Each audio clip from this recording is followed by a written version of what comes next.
This is the Bullseye Podcast. Oh, yes! The world's greatest song! Well, I knew it. The emails are jamming. My text messages are blowing up my phone. It is true. It's what I told you. We are the next big thing. This is Bullseye on the Bullseye Podcast, on the Bullseye Network, on the Bullseye frequency of your life. Everybody wants you. Everybody wants your love. I'd just like to make you mine, all mine. And welcome back to the show. Everybody loves you. That's what the song's saying. Man. You got a great we like song to think for your so. intro. Yeah. We like to think so. So far, so good. As you know, it's the show about nothing. You know, you've seen Seinfeld, so it's the sports about nothing. And I was about to say before you started speaking, I'd like to introduce a man who has consistently, over decades, never hit under 400 in slow pitch softball. You talking about me? I'm talking about you. I hit a 700 one year. No On kidding. a lob softball, yeah. But if you got on base through a walk or through a force out, it was a hit, though. So does that count? Yeah, why And not? if you walked, he counted Only as a hit. if you're going for the league title, you know what I mean? Then you use that. But if you bat less than 400 in softball, that's not too good, right? If you're batting 300, Don't in ask me. softball, I'm not, you know what? I haven't played in slow softball pitch since softball, high you gotta school. be 500. You gotta So be like with the five. best softball players in the world, what's their batting average? You got to be at least 600 to be great. You got to be over Really? over So 520. 600 is the 320 and 600 is 320, 700 is like 370, 800 is 400. Got it? wow. Yeah. Okay, so what is your average over what? You still play softball? You mean over right? the last 20 years? Yeah, over the last 20 years. Slow pitch softball, lifetime average? I don't know. I'm going to go 506. Oh, really? Yeah, maybe 491, somewhere in there. Let me ask you a question now. We start to go, talking about the show today. I'm going to give you one name in sports. Okay. And I want you to tell me the first thing that comes to mind, okay? Pressure. And then we're going to bring in our anything? guest. Anything you're saying at the first thing? I'm just going to say a name, and then you tell me, and then we're going to okay. throw it to our guest, okay? Go ahead. Joaquin Andujar. Whoa. There's our guest.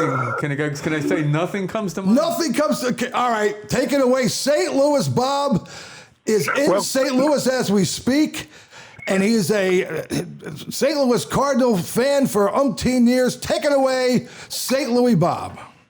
Well, thanks a lot, Bullseye. I'm very happy to be here. Great to have you there, my you're man. right. I'm doing very well, thank you. Great. So when I say Joaquin Andujar to you, what comes to your mind? Well, I think of the 85 series mostly, but he was money pitcher, but he also had a temper. Yeah. You remember Joaquin Andujar? Tell us about some of his famous temper, Bob. Well, they'd interview him after a win or a loss, and his famous line was, "You never know. You just never know." That goes for anything, right? Yeah, he was pretty dry, and he didn't give real long interviews, but he, with the accent that he had, it was always seems to be very funny how his words came out. Okay, that's cool. You don't find many funny pitchers, do you? Not many. No, they're in a league all by themselves. That's I think for sure. that Bill Lee was like the weirdest guy, right? Well, he wasn't funny. The He was spaceman. weird, right? He was like a weird guy, right? The spaceman. Yeah. So talk about your history with the Cardinals. When did you become a Cardinal fan? And tell me about all the great times that you remember vividly as a Cardinal fan. Well, I think I remember my first game was my dad took me and my brother to Sportsman's Park, which was renamed Busch Stadium in 1964, and it was it was before they, obviously what happened at the end of the season, but we went and we got to see the Milwaukee Braves play, and with the Cardinals with Gibson and Boyer and Grote and Javier and Bill White. They matched up okay against Aaron and Matthews and Spahn, and they did okay. Now, what happened in that year? Was that the year of the collapse, like the last 2 weeks? That was the year that the Phillies collapsed with a week left, and the Cardinals snuck in. Yes, the Cardinals snuck in. Okay, so that's good for you. Okay. Yeah, and they ended up they beat the Yankees in 7 games. That was wow. You know what? I was too young to remember that, but what did you think about that series? I mean, the Yankees, did you feel they were on the downslide in that year? Because the next year, they came in, last or eighth. So what was the feeling? Yeah, they were heavily favored, obviously, with Maris and Mantle and their pitching with Whitey Ford and Stottlemyre and some of the others, Bobby Richardson. And they beat the Cardinals pretty good on their wins, but Cardinals being scrappy like they were, and Gibson pitching. I mean, he won 3 of the 4 games. So. So what? I'm going to give you a name. What comes to mind? Phil Linz. Phil Linz, but yeah, he was Yankee. He was second baseman, wasn't he? Right. Didn't he have the fight with Yogi Berra? And then they get rid of. They fired Yogi Berra because of an incident with Phil. And then the Yankees and the Cardinals switched managers. Yogi Berra and Johnny Keane, right? Yeah, right. Yeah. Right. Yeah. What year was that? Johnny 65, right? The next year. They got rid of the next and they year. got rid of the other guy. You have to win in the championship. And the Yankees, okay. That was a weird thing, right? That was bizarre. Yeah, it was strange, no doubt about that. So what do you remember about the 67 World Series against the Red Sox? I want to ask one question. Go ahead. One question. You're jumping on 64 because I'm a Yankee. That's right. Yankee go ahead. Guy. Mantle hit some shot, right? Right, Bob? Oh, he did. Classic game end. I don't know what game that was, but Bill White, I heard him talk about that. That was like a moonshot in the upper deck. I believe it was Game 6. I believe. Okay. It might have been that. And that was Mickey's last shining moment, I guess, right? I mean, he went downhill. I can never figure it out how one guy could go down. He was still pretty good in 64. Then it was like the down slope, and that was probably his last large moment, right, in baseball history, that home run. Well, the Yankees they didn't make the playoffs or the World Series anymore after that. After 64. Was Gibson the best pitcher in the 60s? He certainly had a lot of company with Koufax and Marichal. And of course, the Chicago folks will always say Fergie Jenkins was pretty good too. But during that, I mean, nobody was intimidating like Gibson. I mean, I remember watching him, and boy, you'd be scared standing in the batter's box next to him. Did he really brush back and knock people down? I guess you must have saw him in person. I mean, what was that like watching him pitch in person? I said, hit him. He made it trendy, right? Yeah. He says, don't crowd the plate, man. That's mine. I had his book, his paperback book. It was called From Ghetto to Glory. Yeah. And in the book, where the photos were, he showed you how he gripped all of his pitches. Oh. And then from that time on, that's how I gripped the wiffle ball when I threw a very tight slider. You had a cut. I had a cut. Especially when it was windy. It was a cut. Yeah, right. Sparky The slider was unbelievable. It throws a lot of batters. Yeah, it did. Yep. All right, you could go on to 67. I just had to get that. No, as we progress, 67, the Jim Lomborg, right? People like that come to my mind. So you tell me what you remember about that. Well, I was a freshman in high school at that time, and it was kind of cool because since they were in the World Series, instead of going to class, we could in the cafeteria, they hooked up the television and we watched the games in the cafeteria, which was really cool. Really quite cool, at that time. That they let you even do that. Yeah, that is cool. Yeah. And that was basically, I would have to say that was a series. Besides Gibson, it was Lou Brock's series. He ran and ran the Red Sox to defeat. Is that a 7-game set or how many? Yes, it was. Yep. Another 7-gamer. Yep. Okay. Lou Brock. Yeah, it was. And Lou Brock was something, and he really was. Him and Maury Wills. He could steal bases, right? Wills, I remember. Right, Bob? That's right. That's right. He broke Wills's. I was at the game. He broke Maury Wills's record of 104 steals in 1974. It was. They gave him a standing ovation for about 15 minutes. It was something. Was he a high batting average guy, or what was his like at the plate? What was Lou Brock like? He was good, right? Like a 300, 305, like in there. He was like that. He had 3,000 hits. So he did get. That's right, he did. You don't think he did 3,000, right? I mean, yeah, he did. No, he did. Yeah. And he invented the Brockabella. Brockabella. The Brockabella, he has the patent on it. It's like a headband, and it's got a umbrella on top. Oh, okay. It was fashionable at the time. Okay. Rainbow in colors, Right.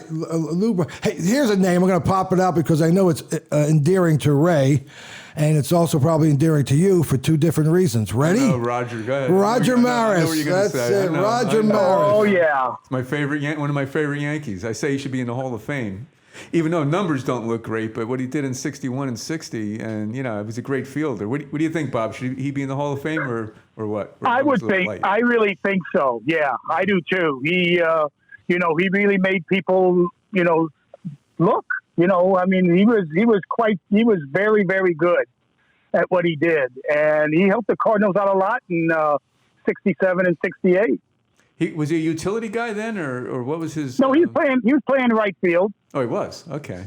Yeah. Okay. Yeah. Well, Mickey really respected Maris. That's what always got me, because Mickey, if you ever hear him talk about Maris, I mean, he really had him on a pedestal, and that's Mickey Mantle. So I said, this guy's got to be great if Mickey is, saying how great he is. That's what I think of. Was Kurt Flood on the Cardinals at this time? 68. What? Yes. Who was it, Maris? Kurt Flood. Yes, he was. Yes, he was. Okay. Yeah, because he misplayed the line drive in the late innings of Game 7 of the 68 series and cost Gibson the game and cost the Cardinals the World Series. Whoa! Wow. Really? I never even knew that. Against the Tigers. Against the Tigers, I think Jim Northrup hit the ball. Yeah. And then if you ever watch the replay, he takes one step in, and he should have been going back because it went over his head, and they were done after that.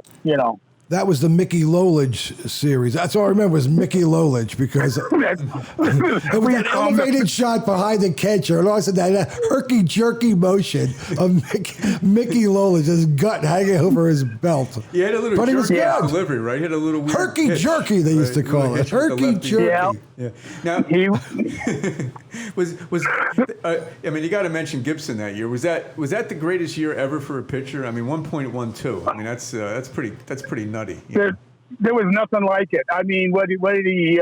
He was 25 and 9, and I think he had 33 complete games. It's something. How did he lose 9 games? That's what I always wonder about with that kind of ERA. Well, the Cardinals didn't hit. He'd lose 1-0. So they were like 1-0 games. Okay. Like that. What was the ERA? 1.21? Was it something like that? 1.12. 1.12. Now, was that a better year, do you say, Bob, than the Koufax great years of the, like 63, 64, whatever those years were that he had great? Was Gibson years better than that? Was that how great that was? I know Koufax. Well, it was outstanding because nobody could touch him. They really couldn't. And that's when they lowered the pitching mound. Was that because of that? The next year. Okay. Yeah, the next year. Now, I argue with my friends on this. I mean, this is our show. We do these crazy things. McLean versus Gibson. I mean, 31. What was McLean that year? 31 and what? 31 and 2, I thought. No, not 2. No, he lost a few more than that. Oh, did he? He was like... I'll look it up. Yeah, look it up. Yeah. Right. Like, what was better? 31 and... I think he was... I'm going to go 31 and 6. Yeah, I gotta see if look I'm it up, right. yeah. How could you... He did. He won 31 and 68. Yeah, and how much did he lose? I mean, he lost under 10. I don't It takes know. me forever to do this stuff, so don't mind Okay, me. you'll Keep get it, going. you'll I'll get get it. it. By the end of the show, And I have great arguments with who had a better year, McLean at 31 and whatever, or Gibson who was 21, with or whatever he won with the big ERA, 25. Yeah. And Right. McLean had a low ERA too. He was like 1.7 My computer's or 8. locked up. I mean, he wasn't Perfect. 1.1. but he won 31 games. I mean, Right. so who had really the better year? It's a if you cool talk argument. I mean, what people will remember is 1.12, and they seem to forget 31 wins. Right. I Right. can't look it up. The computer locked.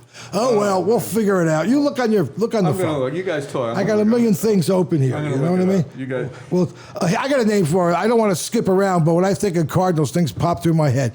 In the top relief pitchers of all time, where is Bruce Sutter? Well, I have to say definitely top 10, but he could be just below 5, I think, maybe. He was automatic, wasn't he? He was like Mariano Pretty for much. a while, right? Yep, pretty much. Yep. Right. 82 was his. That was his best year, I think. 31-6. That was Denny's record that year. Boy. 31-6. Yeah. Not bad. Not bad. And then what happened the year after? I think he was good the year after. Let me see. 2 and what? What was it? No. It was the year after that when he went down. It was 24-9. When did he start going now south? it's If you know what I mean. Now it's 3-5, 10-22, 4-7. That's He was 10 and 22 is he was pretty probably bad. gambling. Right. He was gambling. Right. He was drinking and gambling. Do you think he was gambling in baseball, or he might have been? I guess I never thought. Well, of he's that. not in the Hall of Fame. Don't worry about it. No? Okay. Right. Bob, do you think Rose should be in the Hall of Fame? We talked about that on the last show, the first show we had. What do you think? We're jumping around a little bit. Should Pete Rose be in the Hall of Fame? Sure. Why not? He suffered enough. What about Whitey Herzog? Does he belong in the Hall Good of Fame? argument, huh? What about Whitey Herzog? Does he belong in the Hall of Fame? I say Maybe. yes. I think so. I say yes. Maybe. Why not? Yeah. That's right. So why don't we start let's start a campaign for Whitey Herzog. Yeah, but no one really Yeah. knows who he is, though. True. Forget it. Right? I killed your argument quick. I don't have enough time. I know who he is. I don't have enough time in the day. Look To at hell with it. the Royals too, right? Yeah. All right, How I'm was that making notes stadium, here. Bob? The St. Louis Stadium. You always hear that it's like one of the most beautiful stadiums for baseball. Is that correct? Was it at the time? I guess, yeah. But it turned out to be, everybody was copying that cookie cutter approach. The round and the okay. It's a cookie the cutter arches. thing. Okay, Riverfront went after that, and let's see, there was so many others that Right, kinda Riverfront copied it. was just like Cincinnati. I mean, you always hear Riverfront, St. Pittsburgh. Louis fans are the greatest, and St. Louis baseball is like that middle America baseball. But I never thought of it as a cookie cutter, so maybe it's not as great as I thought it was. Well, at the time, it was something. It was hard to hit home runs there, and the AstroTurf in the summertime got to about 140 degrees. Whoa. Okay. It was hot. Okay. Yeah. Now that's it for the Cardinals, right? For a while. Well, no, we got to fill a show up. I'm just I got saying, other things here about the Cardinals. Did they What? disappear in the 70s? Oh no, that's it. Oh, you mean That's that? what I mean. Yeah, what happened to them in the 70s? I mean, you got the Reds, you got the Mets, the 1 year. Well, the 70s was the 70s was like not a great decade for the Cardinals, right? It was terrible. Yeah. Right. How many managers? How many managers did they have in the 70s? I don't know. I think after Johnny Keane left and maybe Yogi stepped Shane in Deans, briefly. right? They had Shane Deans for many years. Shane Deans was the manager for a long time through those years, through the 70s. Who was on them in the 70s? I don't even know. I mean, Joe Torre, right? Was he on them? No. Well, Torre. Yeah. 72. 72. Torre hit like what? 363? 900. No. He hit 360 something, right? He was on the Cardinals when he did that? Okay. Right. And, I think he shared the MVP with Stargell or somebody that year. What do you remember about Joe Torre, the way he hit and everything else? He line drives, right? A lot of low liners, singles between short and third, right? That kind of stuff. That's right. He could hit the wall with for doubles, and he had some of the best mutton chops, that sideburns that you read about. Yeah. I remember on Sports Illustrated a couple of shots. Right, he had the mutton chops. Yeah. The mutton chops. But so we say so. Here's another name I got for you. What do you think if he would have stayed with the Cardinals instead of going to the Mets? Keith Hernandez. You think the Cardinals would have been a better team? Yeah, he should have. If he had gotten into that drug problem, Herzog saw it. They had to dump him. but he was was he one a of drug the, he guy? was. See, Hernandez? people don't know that. I So never go knew that. ahead. Tell me about that, Bob. I didn't know he was a druggie. Wow. Oh, cocaine was. Oh, now you say it. Yeah, that's right. The '86 Mets with the and then Yeah, he was. Okay. He'd come to the. I mean, after he was gone, they said he'd come to the ballpark high, and he still played great. I mean, great defense, and he could hit. But Herzog wouldn't have anything of it. He was in charge and just said, "You got to go." And then Whitey goes to Kansas City, which was weird. And then I got a name for you. I want to see how he reacts. Ready? Don Deckinger. Oh my God, that The umpire? that freaking guy. What happened Yeah. to him? The umpire in the World Series between the Cardinals and tell him the story, Bob. That was the play. That was the big play. The When big he play. went out Tell him by the the play. end. Okay. Yeah, yep. It was Game 6. Cardinals were up like 3-1 late inning. Todd Roel is the relief pitcher, and there's a grounder hit to first base, and Roel goes over to cover, and you can see clearly his foot's on the bag, the ball's in the glove, and Deckinger calls George Orta safe. And everything erupted and lost Game 6 and then lost Game 7. So, and then the Royals got their world championship. With Whitey Herzog. Right.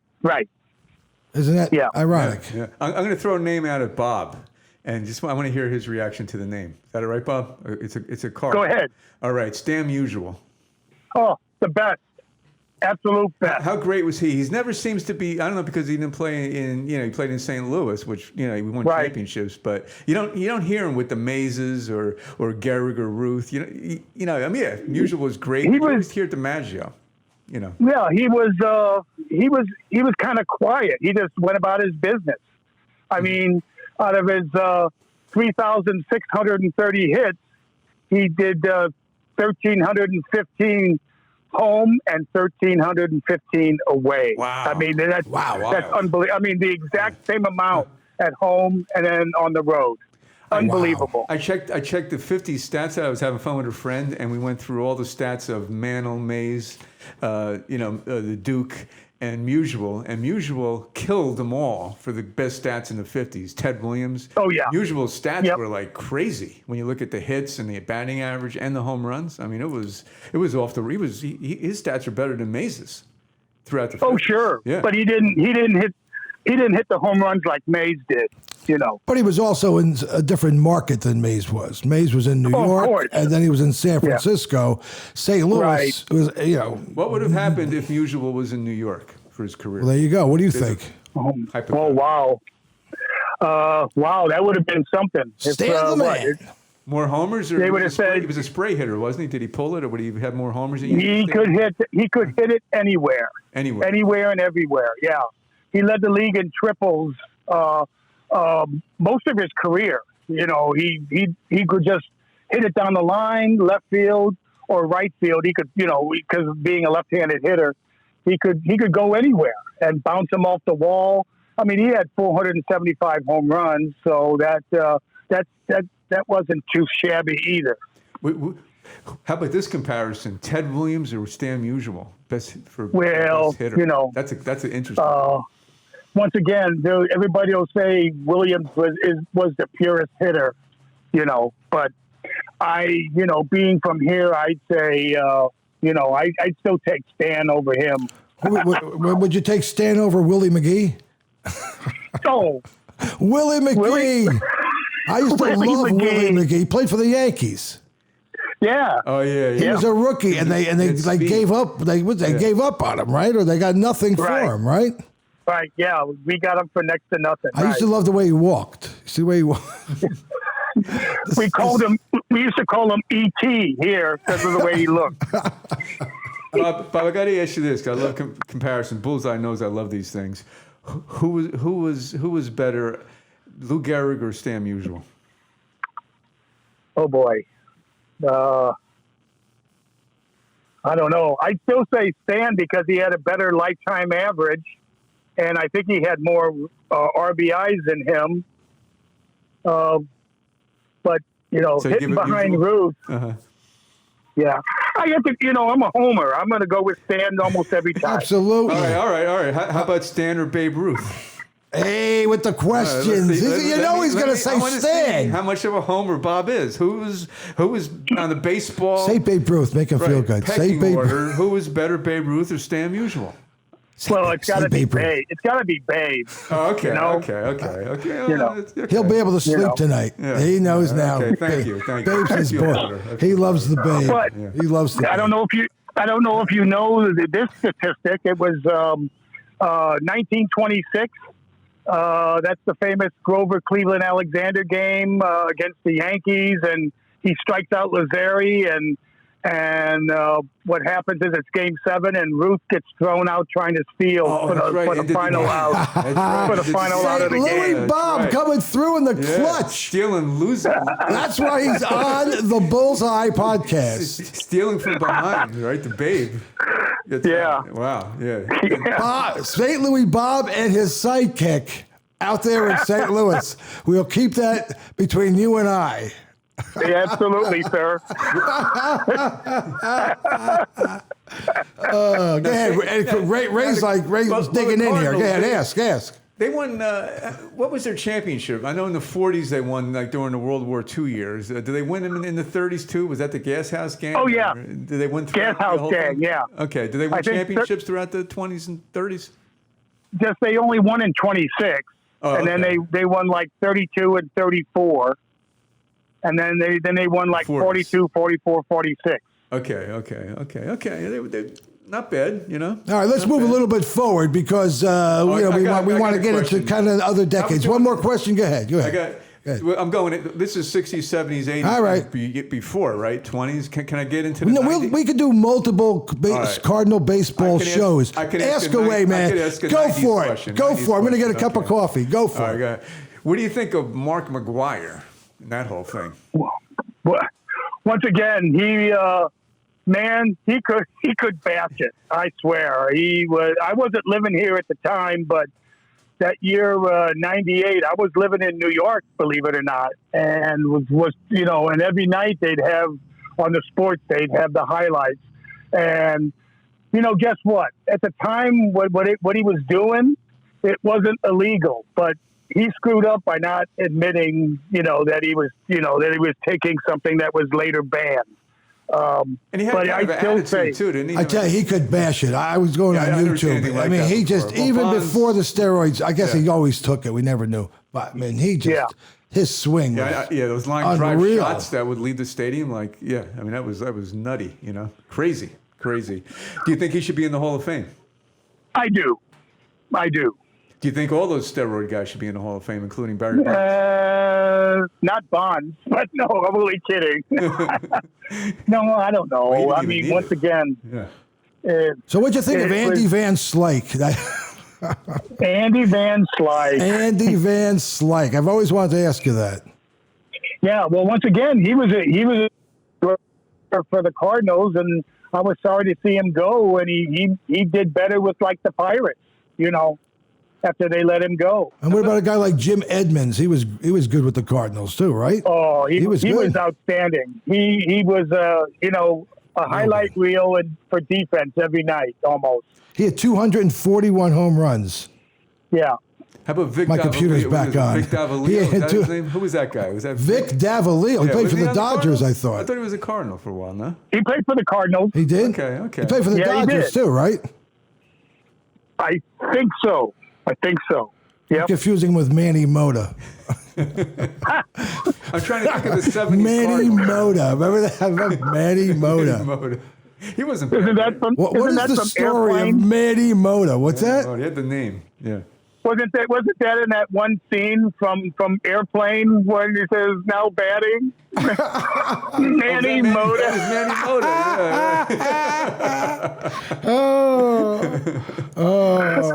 Manny Mota. Manny Who was Mota. pitching? They had a pitching thing too, right? In that Airplane. What was the pitcher? Now pitching.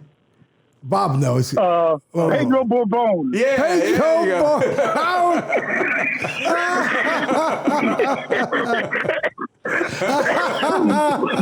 That's a name, right? Yeah, He pitched for the that Reds. was it. He pitched for the Reds, Pedro Barbone. Is he the guy that had Yeah. the France or no? He had like no kick. I remember he had like his kick was about an inch off the ground. Like he barely who went lifted his into a leg. trance, I think, for the Red Sox. When there's some guy, he would go into this like That was Bill. hypnotic trance. Oh no, you think Rabosky? Well, no. Man, Rabosky, Al There's Rabosky, another guy in the Red Sox. right, Bob? That was Bill Lee. Yeah, that's right.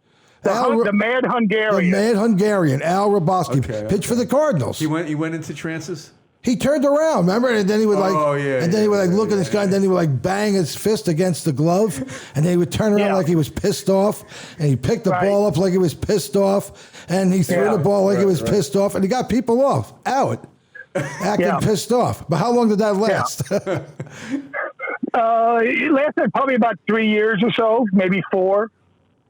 And then his fastball just started flattening out. They were teeing off on him. So they traded him to the Braves. That's right. Well, we got so much more to talk about. That's what we're here for. St. Louis Bob is going to be back with us, and we're going to be wrapping up today's show, and we'll be talking St. Louis sports again. Don't forget Zelmo Beatty. A lot to talk about there. One of Ray's tops. That wraps up this episode of the Bullseye Podcast. Don't forget to subscribe to us on all platforms. Google Play, Apple, iTunes, whatever's out there we're trying to get on. Just remember, the best is yet to come.